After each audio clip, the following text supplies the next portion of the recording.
Ooh, whatto chaps, I'm Magical Mike and I'd like to ask and answer a few questions about the Thief Elite Specialization, the Specter, which is spelt wrong. How dare they, Shakes Fist. Hopefully I can explain quickly what it does, how it does that thing, and most importantly how it feels and if it's fun to play. And if you like the video then do please leave a like and consider subscribing. Thanks. First up, let's see what ANET thinks the Spectre is all about, and then I'll take it through some Dragon Response missions with some CMs on, some strikes, and some open world mobs.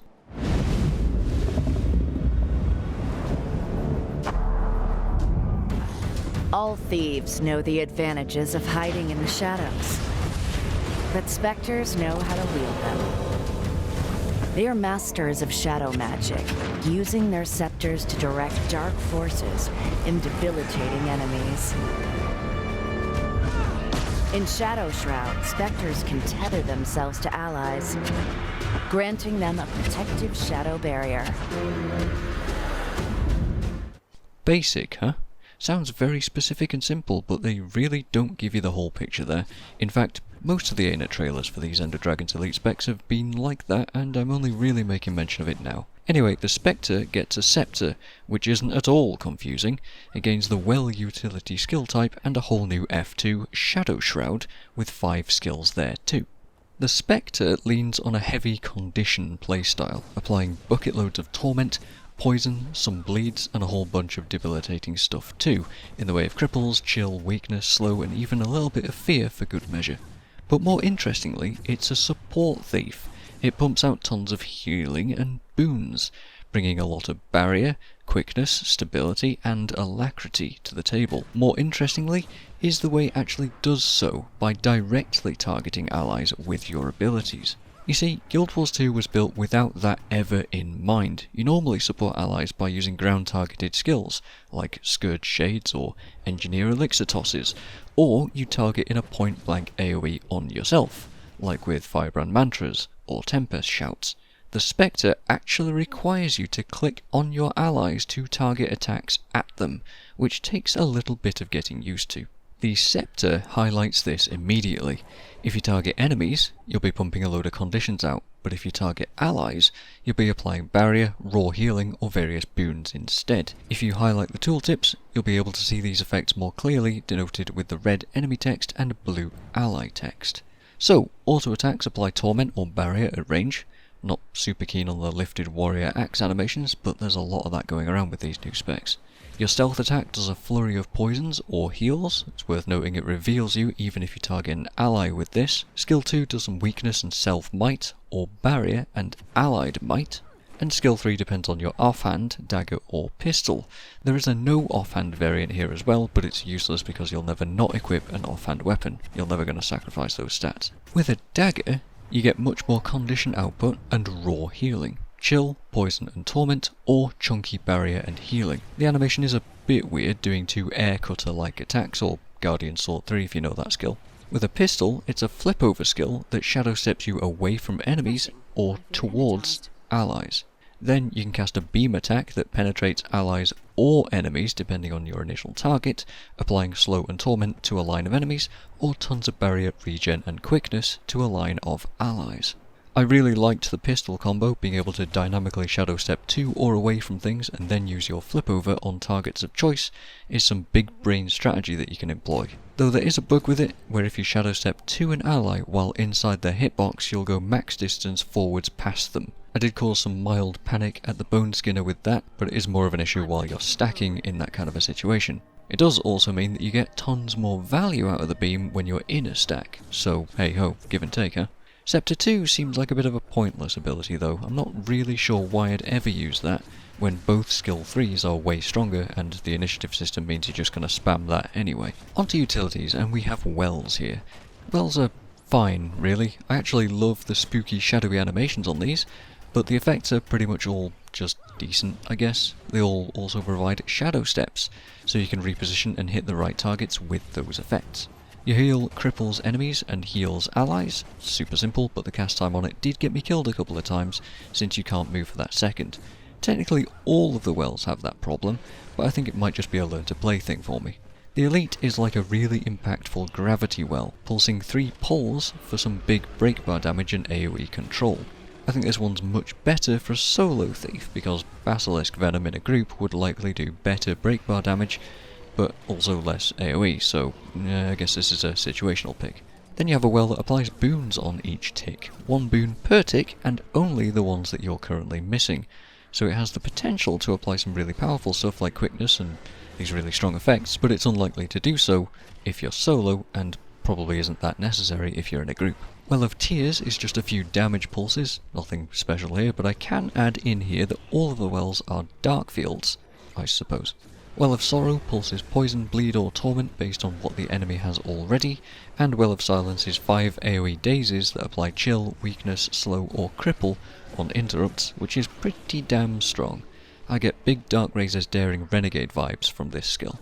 I used this, the heal and the condition well a lot in my offensive builds, and I think they bring some decent utility options for Condi Thief builds, and I also ended up liking the mobility of them too. Yeah, they're alright. There is no stun break on any of these well skills though, and they do compete with some already very strong core thief utilities, but to me that's just good buildcraft. Now let's talk Steal, or should I say Siphon.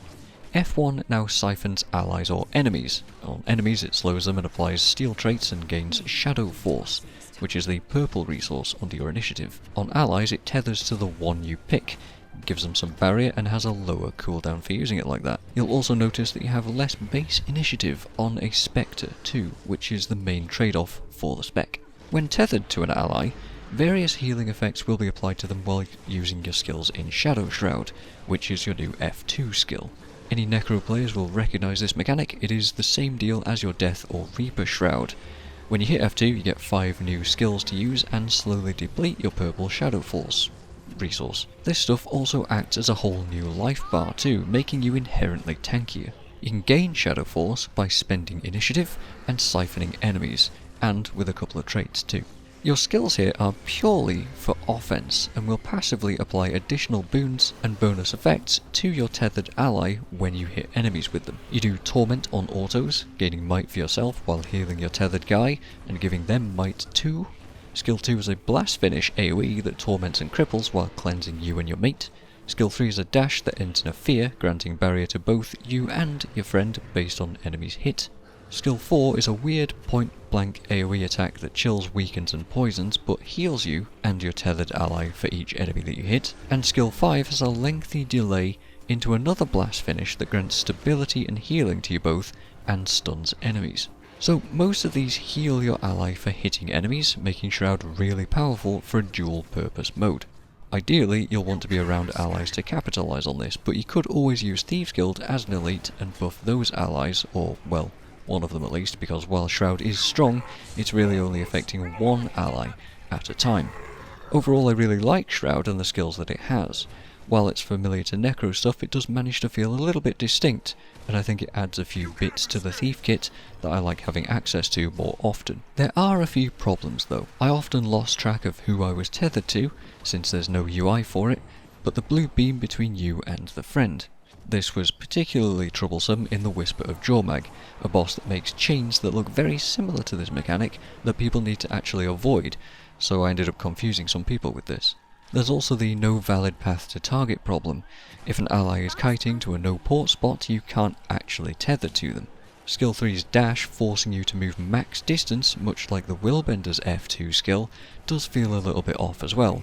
Like, sometimes I just need to use it on top of myself for the fear effect, but currently you can't do that. Moving on to traits then. These seem mostly tailored to condition damage and healing / support for the most part.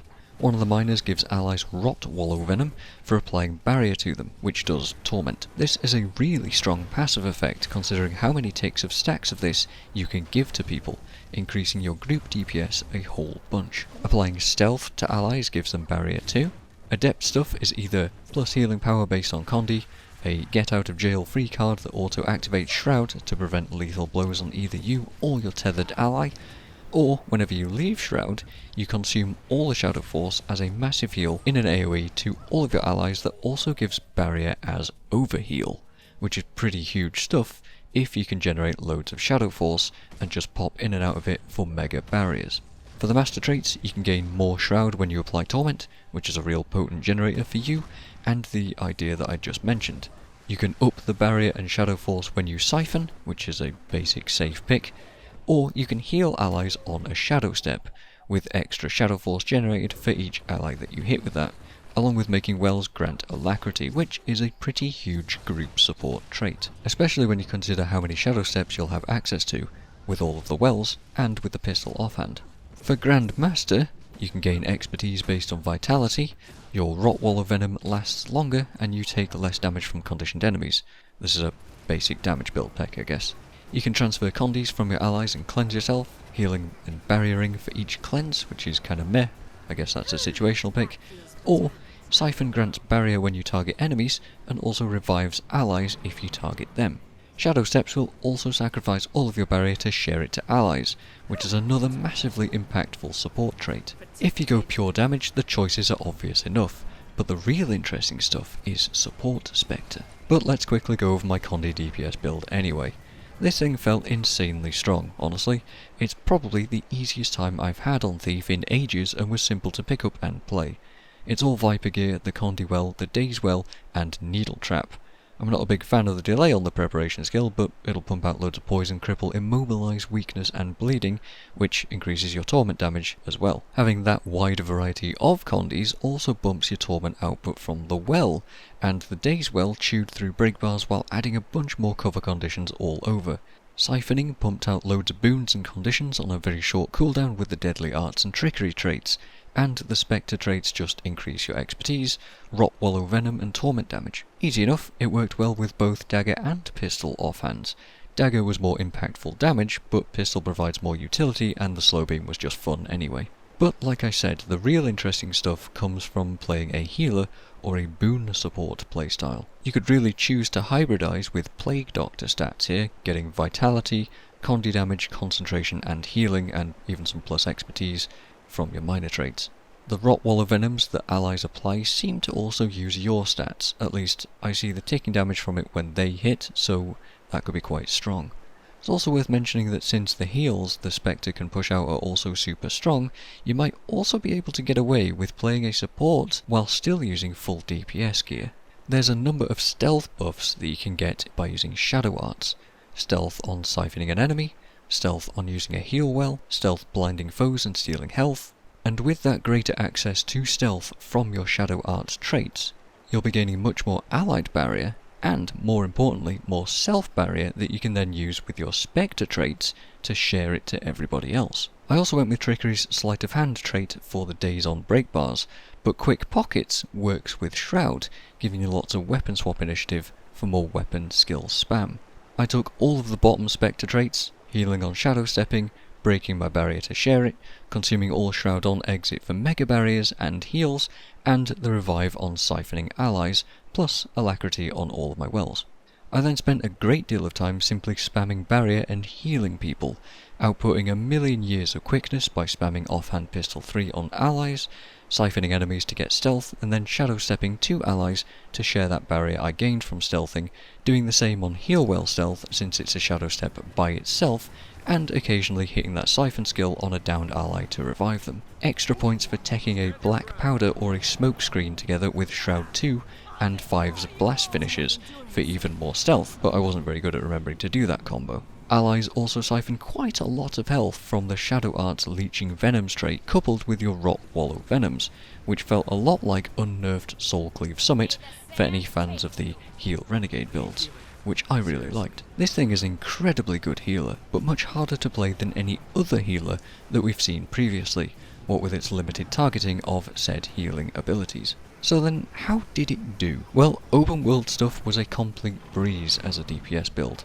Having a Shroud to get you out of sticky situations, lots of stealth access and tons of AoE Condi damage, healing and crowd control is kind of amazing solo value. Hydra and Jinn stood absolutely no chance and basically just melted if I was allowed to cast a well and a needle trap on them, but spamming the Shroud CCs on Jinn felt great, and throwing so many conditions out so quickly was just crazy to see. I felt like I had a Necro Signet of Spite just juicing me the whole time. I really loved it. It's very clearly Condition Thief, but I even heard that some people were making some strong power builds too. As an added benefit, you throw out so many debilitating conditions that you don't even need to focus on doing break bar damage, because stuff just kind of disappears over time. Solo DRMs were also a total breeze, since Steel can boon rip, and you've got all of the tools that you need to deal with everything else. You might even have NPC allies to apply boons to as well. Specter just destroys content as a DPS build. In Strikes, I picked a support build, and that was incredibly fun. It is hard to target your allies, and that's a very difficult bit of intricacy to get over. With the speed of combat in Guild Wars 2, the way everyone moves, the mind games of preempting damage or somebody making a mistake, so you can save them with a siphon tethered barrier or some chunky damage or pistol heals, it's really much harder than I thought it would be to get the hang of being essentially a single target healer in this game. With some better ally targeting controls, UI or keybinds, it will be much better, but it's still insanely strong if played well. You can spam a ton of barrier, you can ranged revive people with your siphon if you trait it, which I got a ton of value out of in the Whisper of Jormag. You can push out Alacrity, increase DPS with Venoms, Torment and Lifesteal, and you can pile on loads and loads of quickness if you can line people up properly with the pistol beam. I had a bit of trouble doing this, but noticed when I was doing it right at the Kodan strike, because the blue barrier numbers were just all over the place and just so damn satisfying. For me, where the Scepter Spectre really felt good was during small group play, like 2-man DRMs or small scale open world stuff. I took a friend through the Snowden DRM and focused entirely on supporting his Scourge, and it felt way easier to keep track of just one other player to target for healing and boon application. I really have to stress that targeting allies for this stuff is hard, because the skills are target and position specific. Every other healer being generic AoE, and ground target ability driven is much easier to play. This is just vastly different to that. But the Spectre felt rewarding to stack boons, make sure the ally is buffed up, and then swap focus to doing some DPS, throw out the all-important break bar crowd controls when the boss called for it, boon rip his protection every now and then, and just do so many little jobs on the fly. I can see this elite spec having some serious role compression within it. I really did not expect to like the Spectre. I'm not much of a Thief player to begin with, but this thing feels like a hybrid between Condi Thief and Necromancer, in no small part to the Shadow Shroud letting me feel much sturdier. I expected to have a lot more trouble with the ally targeting stuff, and while it definitely is hard to get used to, I can certainly see either some changes to it that make the idea easier, or just having more time to play and practice with it making it feel better over time. That's really the biggest sticking point for me, the ally targeting stuff. However, if you're into the idea of Support Thief and single target healing, or you have a Condi build that could use some extra flavour, the Spectre is probably looking quite interesting for you, eh? I can highly recommend it anyway, and out of all the 9 End of Dragons Elite specs, it's probably either my favourite or my second favourite in terms of flavour, playstyle, efficacy and overall fun. Now then, how many times did I say Spectre instead of Scepter? You know what, I scripted this and I just made that mistake. Just right there. You knew what you were doing, Internet. Very funny.